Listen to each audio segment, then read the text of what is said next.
My haunted life. We had this dog when I was a kid. Her name was Rags, and she was fairly ancient by the time I was 11. So old, in fact, that I wasn't even surprised when she passed. For years afterwards, as I cowered underneath the covers in my childhood bedroom, I could hear the soft clicking of her nails on the linoleum kitchen floor. My parents always told me it was the result of an overactive imagination. Of course, that was the explanation they offered me when I was age 16 and still slept every night with the covers over my head. It wasn't just Rags that made me afraid in their house, it was everything else, little noises and sounds. For as long as I could remember, I would wake up because someone would say my name right in my ear. So loud it would jolt me from sleep. Was I dreaming? As I grew older, it became easier to write these things off as silly childhood fears, and for several years, I made do with just that. When I turned 22, I moved into a new apartment with my boyfriend and soon began to experience that same feeling again. I couldn't explain it quite right. It just felt empty and wrong. After years of feeling secure, the feeling had returned. Often nights I would spend laying on my back in bed, watching a shadow move precariously back and forth in front of the bedroom door. Eventually I began waking up to the feeling of fingers poking and prodding into my legs and breath in my ear. One night I was sitting on my bed talking to my boyfriend, and we both heard the word hello come from a male voice in the living room. There was nobody there upon investigation. My cats began to act very strangely and out of character. One night I sat on the couch, home alone. I heard the unmistakable sound of someone sitting down in my office chair, the slow squeak of it rocking back and forth. Both of my cats were on the couch with me, so I knew that neither one of them could be the culprit. I finally moved out of that apartment. I hated it, the way that it felt. I moved into a new apartment that feels a lot better, but strange things still happen. Doors have begun closing on a day when no windows are open.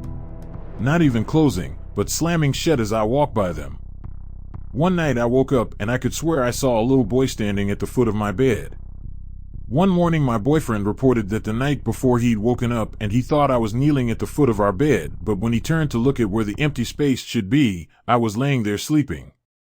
One evening, watching television with my friend Olivia, we had quite the scare. We were watching some show, and for no obvious reason Olivia stood up from the couch and walked over to the door and stood there.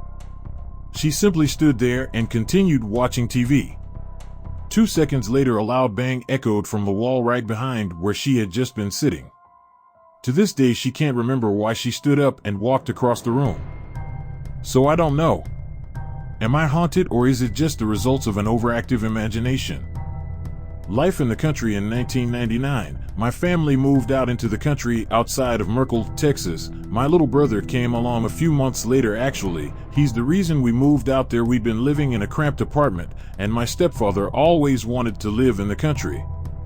On the first night, March 18th, 1999, we hadn't moved our things in all the way yet, so I was sleeping on my floor on some blankets. As I was laying there, feeling odd in a new house and uncomfortable laying on the floor, I felt a presence. I rolled over and looked at the door and saw a figure standing there. When we lived in the apartment, my stepfather would often come and check on us to make sure we were all right, so I assumed that was him and closed my eyes. The next morning, I asked him how he was able to be so energetic since he was up at 3 a.m. checking on us. He looked confused and said that he had been so exhausted from the move that he was out before we were and didn't wake up until my mom woke him up that morning. We soon got the rest of our stuff moved in, and on June 24th, 1999, my little brother was born. We spent a lot of sleepless nights after that, because he would cry all night long, nearly every night. Not little cries, like loud wailing that you could hear from the other side of the house. One night, I took the pillow off from over my head for a minute to roll over, and I saw the figure again. I thought it was Wayne, forgetting what he had said last time. Of course, he said he was out all night that night, so maybe it was him, only it wasn't, because he was working late that night and I heard HM get home an hour later. One night, about a year later, I was walking down the hall to my room during a thunderstorm. As I was going down the hall, lightning flashed, and I saw a body hanging from a noose from the ceiling. When the light from the lightning faded, the figure was done, and I picked myself up off the ground slowly, obviously shaken. In 2003, my family left one night to go to the store, and I chose to stay home because I was reading. I know for a fact I was home alone, because I saw my family get into the car and drive off. I was sitting in the recliner in the living room. When you sat on the recliner, you could see the corner to the hallway from the corner of your eye. As I was reading, I got the creepy feeling I was being watched. I looked up and saw something in the corner of my eye. At the hallway, I saw the face of a girl, and the moment I looked, she pulled her head back. She didn't disappear. She pulled her head back, as though she was a living person and was trying to play peekaboo. I jumped up off the recliner and ran to the hallway. No one was there. The doors were closed. The house was vacant. From 2003 until sometime in 2004, I would see a figure standing in my corner. It never did anything, just stood there. It didn't look transparent, but as though there was someone actually standing there. I tried to tell my family, but they were like, "So there's a man in your room? Is there a monster under the bed as well?" I remember what he looked like. He looked like Mr. Clean. One night in 2004, I was watching TV when I heard my oldest sister screaming. It was weird hearing her scream, because she was gothic and denounced being a girl, and I had never heard her scream before that night. So hearing her scream, I knew something had happened. So I ran to her room. She was crying on her bed. Her stereo was all over the room. When she calmed down, she told me that she was listening to a CD, when all of a sudden it switched to the radio. It scanned through the stations. As she tried to get it to stop, after a while, it rose off the shelf, levitated to the middle of the room, and shredded itself. It was an expensive stereo, and my stepfather, a lifelong skeptic, got mad at her when she wouldn't tell him the truth about what happened to it. He did admit it was weird that the stereo was ripped like that, because it was as though something ripped it like paper. My sisters started listening to me when I told them what was going on, and I told them the other stories, and more that I have forgotten. With time, now that they had their eyes open, they began seeing things happening from time to time. In 2006, my stepfather got a job offer in Alamogordo, New Mexico. We were going to move from Merkel, Texas to there, but first he was going to move ahead of us to get a house and everything set up. He left in May and we were to move in July. A couple weeks after he left, I was laying in bed reading when I heard his voice loud and clear shout my name from the kitchen. I was opening my door when I suddenly remembered he wasn't even home. In fact, no one was home. They had gone shopping. We were planning to move out of our home in the country to New Mexico in early July, so, naturally, we ended up moving on August 5th, 2006. We traveled in two vehicles, my mom driving the Dodge Durango with one of my younger sisters, our dog Sally, and I, and my stepfather driving the U-Haul with my other sisters and little brother. As we were driving at night through the mountains of New Mexico, my mom said, "Didn't you say you experienced things in that house?" I was expecting her to make fun of me, but I said yes anyway. She said, "I would often see a man who sounded like Wayne and looked like Mr. Clean." My blood froze. She told me that she never watched movies with us in the living room because every time she did, there would be a figure of a little girl standing in the hallway looking at her. Maria, in one of my earlier stories, I mentioned a trip that I and my kids and granddaughter made back to my home state of Ohio. While there, we visited the gravesite of a young girl who'd been murdered by my fraternal grandmother's uncle in 1832. All my life, I'd felt compelled to pay my respects to this girl, as I don't believe anyone in my family had ever done so. I also mentioned that I felt she followed us home when we visited this girl's gravesite.